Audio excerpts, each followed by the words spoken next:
بسم اللہ الرحمن الرحیم الحمد للہ وحدہ والصلاة والسلام علی من لا نبی کی کوشش کروں گا۔ رمضان کا مہینہ آ رہا ہے، اتنا عظیم الشان اور بابرکت مہینہ ہے۔ اللہ تعالیٰ نے اس کے اندر ایک رات ایسی رکھی ہے، اگر اس رات تو 80 سال سے زیادہ عبادت کرنے کا ثواب صرف ایک رات عبادت کرنے سے۔ یہ میری باتیں نہیں، اللہ کی باتیں ہیں۔ لیلۃ القدر خیر من الف شہر، لیلۃ القدر 1000 مہینوں سے افضل ہے، اور 1000 مہینوں کا حساب لگاؤ 83 سال سے زیادہ ہوتے ہیں۔ تو زندگی کا کیا بھروسہ، کوئی 40 کے اندر چلا جاتا ہے، 60 کے اندر چلا جاتا ہے، کوئی جوانی میں چلا جاتا ہے۔ تو ابھی الحمدللہ آ رہا ہے، تو کوشش کریں کہ رمضان سارا عبادت میں گزریں۔ روزے کی فضیلت اللہ آپ کی امید سے رکھے گا۔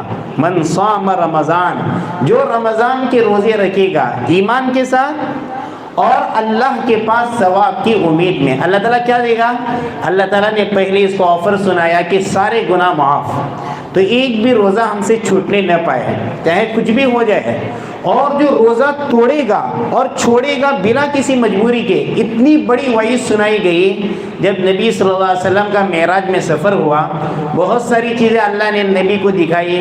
اس میں ایک چیز اللہ نے یہ بتائی کہ فرشتے نے نبی صلی اللہ علیہ وسلم سے کہا چڑھی ہے۔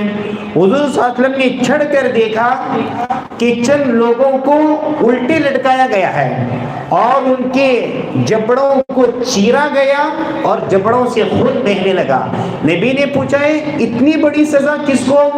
تو فرشتے نے بتایا یہ افطار وقت سے پہلے کرتے تھے، وقت سے پہلے افطار کرنے والے کو اتنا بڑا عذاب۔ تو اندازہ لگائیں جو بلا کسی عذر کے روزہ چھوڑے گا، ایک روزہ بھی چھوڑے گا، کتنی بڑی وعید ہو سکتی ہے۔ اور ایک بات، یہ رمضان قرآن کی تلاوت کا مہینہ ہے، کثرت سے قرآن کی تلاوت کیجیے۔ نبی صلی اللہ علیہ وسلم خود رمضان کے مہینے میں دور کرتے تھے، تراویح کی نماز خاص کر کا حکم دیا گیا۔ عام طور پہ ہوتا ہے کہ رمضان شروع ہوتا ہے تو ایک جوش ہوتا ہے، پہلے دن مسجد بھری رہتی ہے، دوسرے دن بھی، تیسرے دن پھر اس کے بعد آہستہ آہستہ کمی آتی ہے، پھر دوسرے عشرے میں نہ ہونے کے بعد ایک صف دو صف ہوتی ہے، پھر سوچتے ہیں شیطان یوں پٹی پڑھاتا ہے کہ آخری عشرہ آئے گا، پھر آخری عشرے میں 21ویں رات کو پھر لوگ رہتے ہیں، پھر اس کے بعد شیطان یوں پٹی پڑھاتا ہے طاق راتوں کی عبادت کریں گے، جب 23ویں رات آتی ہے پھر یوں شیطان خواب دکھاتا ہے کہ 27ویں رات بڑی فضیلت کی رات ہے، 27ویں رات کریں گے۔ جب 27ویں رات آتی ہے پھر اس کے بعد ایسا لگتا ہے جیسے رمضان ہے ہی نہیں، 27 ختم ہونے کے بعد ختم ہو گیا۔ تو میرے بھائیوں، پتہ نہیں اگلا رمضان ملے نہ ملے۔ ایسی بھی روایت آتی ہے، نبی صلی اللہ علیہ وسلم سے پوچھا گیا، کسی صحابی نے پوچھا کہ ایک آدمی شہید ہوا، اللہ کے راستے میں اپنا خون بہایا، اور ایک آدمی اپنی موت مرا، لیکن جو اپنی موت مرا 1 سال کے بعد مرا، اور شہید 1 سال پہلے شہید ہوا۔ لیکن کسی صحابی نے کہا کہ میں نے خواب میں دیکھا جو اپنی موت مرا وہ جنت میں پہلے جا رہا ہے اور شہید بعد میں جا رہا ہے۔ اے اللہ کے نبی، یہ خواب ہماری سمجھ میں نہیں آیا۔ تو نبی صلی اللہ علیہ وسلم نے کہا بات یہ ہے، کیا اس کو 1 سال کے روزے نہیں ملے، 1 سال کی تراویح نہیں ملی، 1 سال کا رمضان نہیں ملا؟ تو 1 سال کا جو 1 مہینہ رمضان ملا وہ شہید سے بھی آگے بڑھ گیا۔ اسی لیے میرے بھائیوں، رمضان کا مبارک مہینہ آ رہا ہے، آنے سے پہلے سب سے پہلی تیاری اپنے دل کو صاف کریں، اس سے بڑی اور کوئی تیاری نہیں۔ کیونکہ جو ابھی شب برات گزری، 15ویں شعبان کی رات، اس کے بارے میں اللہ کے نبی صلی اللہ علیہ وسلم نے فرمایا، ایک حدیث صحیح ملتی ہے کہ اس رات صرف 2 لوگوں کی مغفرت نہیں ہوتی، سارے لوگوں کی مغفرت ہوتی ہے جو 15ویں شعبان کی رات گزری۔ ایک تو اللہ کے نبی نے فرمایا مشرک کے گناہ معاف نہیں ہوتے، اور دوسرے جس کے دل کے اندر کینہ ہو، دشمنی ہو، بغض ہو، تو اس رات بھی معاف نہیں، اور رمضان میں بھی ان کی مغفرت نہیں ہوتی۔ اگر ہمارے خاندانی کوئی جھگڑے ہوں، آپسی معاملات میں ہمارے کچھ جھگڑے ہو گئے ہوں، انبن ہو گئی ہو، تو رمضان آنے سے پہلے معافی صفائی کر لیں۔ اور آخری بات میں بتا کے اپنی جگہ لیتا ہوں کہ رمضان آنے سے پہلے اپنی ترتیب بنائیں. کیا ترتیب؟ میں اپنا انداز میں مختصر ترتیب بتاتا ہوں, آپ کی ترتیب اس سے بہت اچھی ہوگی. دیکھو ہم لوگ روزہ رکھتے ہیں, میں فجر سے شروع کرتا ہوں. فجر کی 2 رکعت سنت عام حالات میں پڑھیں گے تو اللہ کے نبی نے فرمائے زمین آسمان مشرق سے مغرب شمال سے جنوب جتنی بڑی دنیا ہے اس سے بہت بڑا ثواب ملتا ہے, اس سے بھی بڑا ثواب 2 رکعت فجر. تو رمضان میں پابندی کریں فجر سے پہلے 2 رکعت سنت, اس کے بعد فجر فرض تکبیر تحریمہ سے پڑھیں. اس کے بعد مسجد میں اپنی جگہ پہ بیٹھ کے اشراق کا وقت جلدی آتا ہے, پون گھنٹے کے اندر آ جائے گا, اذکار قرآن وغیرہ پڑھتے رہیے. جیسے اشراق کا وقت آئے اشراق کی 4 رکعت پڑھیے, مقبول حج کا ثواب ملے گا. اس کے بعد دن کے اندر کوشش کیجیے زیادہ سے زیادہ آرام کریں کیونکہ رات کی عبادتوں میں آپ کو طاقت ملے. 7 بجے آپ آرام کرنے کے لیے بستر پہ چلے جائیں, 8 9 10 11 4-5 گھنٹے آرام کیجیے اگر کرنا چاہتے ہیں. اس کے بعد ظہر کی تیاری کیجیے, ظہر سے پہلے قرآن لے کے بیٹھیے, اذکار وغیرہ پڑھیے. اگر قرآن نہیں پڑھتے ہیں تو ظہر سے پہلے 4 رکعت سنت پڑھیے. ظہر کے بعد 4 رکعت. ظہر کی سنتوں کے بارے میں آتا ہے کہ اس پر جہنم حرام کے دروازے کھول دیے جاتے ہیں. اس کے بعد ظہر کے بعد پھر قرآن وغیرہ پڑھیے, دینی کتابیں بھی پڑھ سکتے ہیں. اگر پھر آپ کو کچھ بورنگ محسوس ہو رہی ہے علماء کے بیانات سنیے, اپنا وقت دین کے کاموں میں لگائیے. اس کے بعد عصر سے پہلے 4 سنت. اللہ کے نبی نے رحمت کی دعا کی, رحم اللہ امرأ صلی قبل العصر 4 4 رکعت عصر سے پہلے جو پڑھتا ہے اللہ اس پر رحم کرے. اللہ کے نبی نے دعا کی ہے. اس کے بعد 4 رکعت فرض. پھر عصر سے مغرب تک بڑا قیمتی وقت ہے, خوب دعا کیجیے, اذکار پڑھیے, استغفار, درود, تیسرا کلمہ اور جو اذکار آپ چاہتے ہیں پڑھیے, قرآن کی تلاوت کیجیے. مغرب سے پہلے دعا کے لیے فارغ ہو جائیے کیونکہ روزے دار کی دعا افطار کے وقت خاص طور پہ قبول ہوتی ہے. جو مانگنا ہے اچھی چیز اللہ سے مانگیے, دنیا مانگیے, آخرت مانگیے. اس کے بعد اول وقت میں افطار کیجیے. عام طور پہ ہوتا ہے کہ افطار کے وقت بہت زیادہ کھاتے ہیں, ایک کھایا وہ کھایا, کھاتے کھاتے مغرب ہماری چھوٹ جاتی ہے.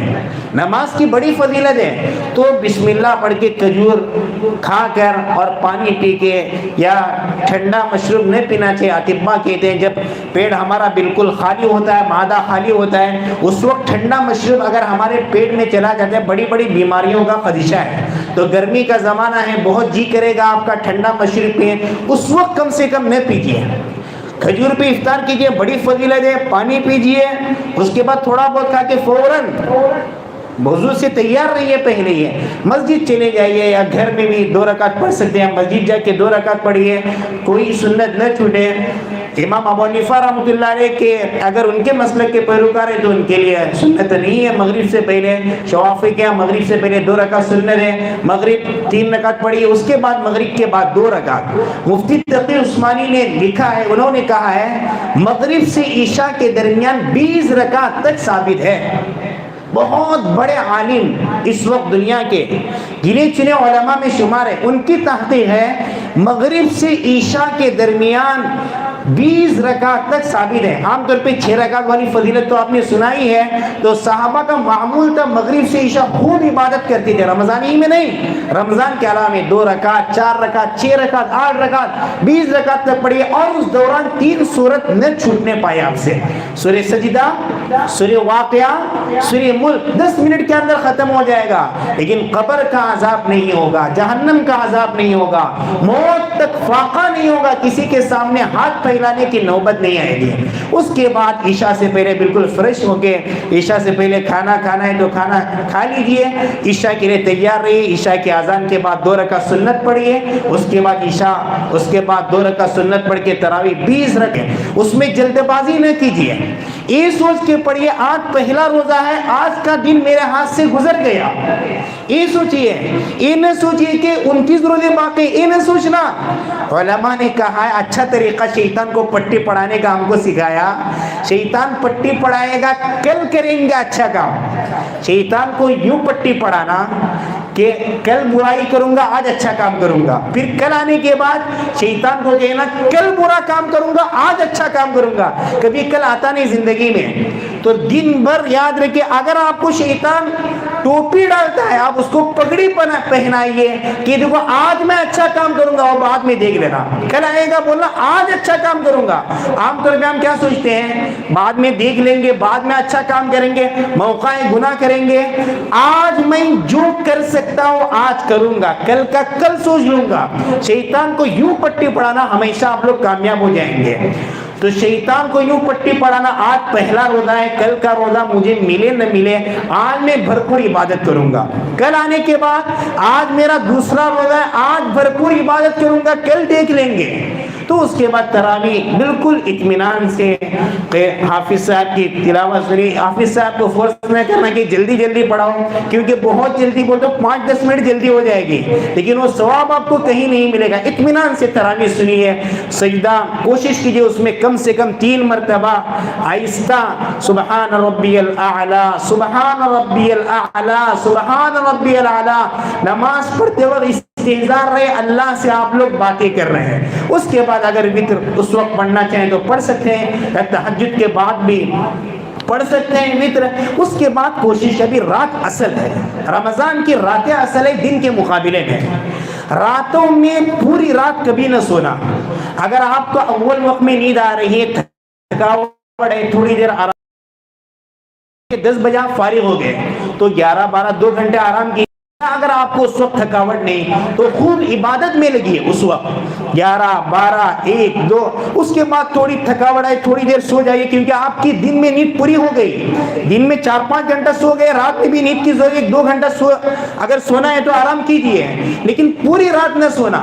پورے رمضان میں 8 رکعت تہجد نہ چھوٹے آپ کے، 8 رکعت۔ تو اول وقت میں بھی پڑھ سکتے ہیں، اس کے علاوہ اور نفل بھی پڑھ سکتے ہیں، 2 رکعت پڑھ لیجئے۔ اس کے بعد قرآن لے کے بیٹھیے، نیند آ رہی ہے تو تھوڑی دیر چلتے چلتے تسبیح وغیرہ لے کے انگلیوں سے اذکار وغیرہ پڑھ لیجئے، کبھی دعا کیجئے، کبھی اچھی اچھی باتیں اگر سننا چاہے تو سن سکتے ہیں۔ تو پورے رمضان میں آپ کی تہجد نہ چھوٹے، کوئی تکبیر تحریمہ نہ چھوٹے، کوئی سنت نہ چھوٹے۔ اپنے پاس اپنا ٹائم ٹیبل بنائیے، اپنے کو دکھانے کے لیے، کسی کو دکھانے کے لیے نہیں، آج مجھے پوری سنتیں ملی یا نہیں۔ تو یہ مختصراً ترتیب۔ اس کے بعد سحری کا وقت شروع ہوگا، آخری وقت میں سحری کرنا سنت ہے، اور اس کے بعد پھر فجر کے لیے عام طور پہ اس کو سستی ہوتی ہے، آدمی سوچتا ہے 20 منٹ کے بعد مسجد میں جماعت کھڑی ہوگی، فوراً یہاں پر نماز پڑھ کے سو جائیں گے۔ یاد رکھیے، میرا وہ اصول یاد رکھنا کہ شیطان کو بتائیے آج میں بھرپور اچھا کام کروں گا، کل دیکھ لیں گے۔ تو یہ مختصر باتیں میرے ذہن میں نہیں تھی، کھڑے ہونے کے بعد ذہن میں آئی۔ میں معذرت خواہ ہوں ہمارے علماء سے کہ ان کا وقت تھا، اصل باتیں تو ان کی ہوگی، یہ تو ضمناً میرے باتیں سمجھ میں نے آپ کے سامنے بیان کیا۔ اللہ سے دعا ہے اللہ تعالی ہمیں